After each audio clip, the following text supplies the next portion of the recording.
So the TV and film writers' strike could impact more than just your favorite TV shows. Yeah, we're hoping that it's not going to last too long, but already the move is having a ripple effect on the entertainment industry. And depending on how long the strike lasts, well, it could have economic implications as well.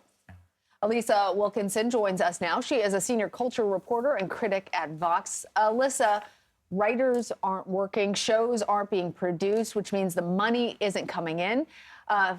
We keep going back to the 2007-2008 WGA strike, which lasted 100 days. It cost California's economy more than $2 billion. Wow.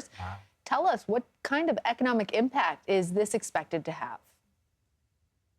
It really depends on the duration of the strike, of course. The longer it goes on, the more of an impact it has. And you have to remember, when writers aren't working, that also means lots of other people in the business stop working as well. Many of them are going to be joining picket lines in solidarity because they see the importance of the demands.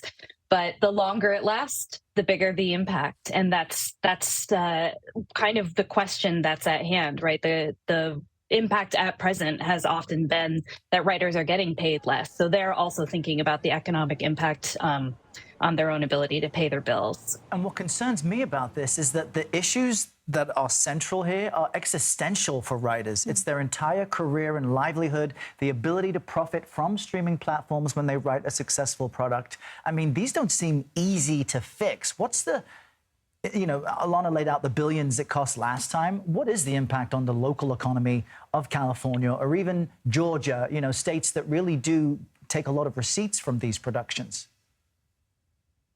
Yeah, that's right. In New York City, it's the same where I live. Yeah. I have friends who are preparing to be out of work.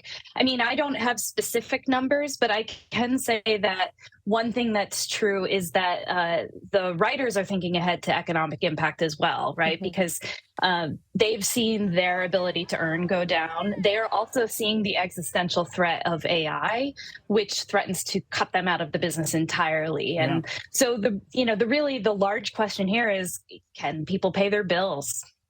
Yeah, and to that point, Alissa, I'm wondering, how does that factor into the negotiation process? Is there a cap on how long this strike can go? Because if writers if they're not working, they're not getting paid, and all the people, the ripple effects, it really is significant. Yeah, it's very significant. And there isn't a technical cap, right? It could go on for a very long time. It could be over very quickly if an agreement is reached. We also have to keep in mind that there are other unions in the entertainment business, the Directors Guild, SAG-AFTRA, which represents voice actors and, face actors. And they're all also worried about the impact of many of the same things, streaming and AI, on their business.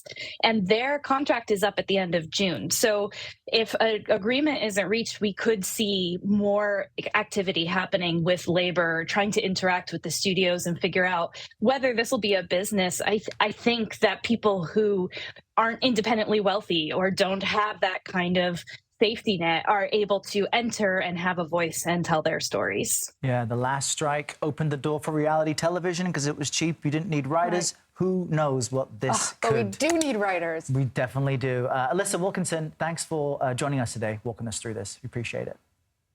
Thank you so much.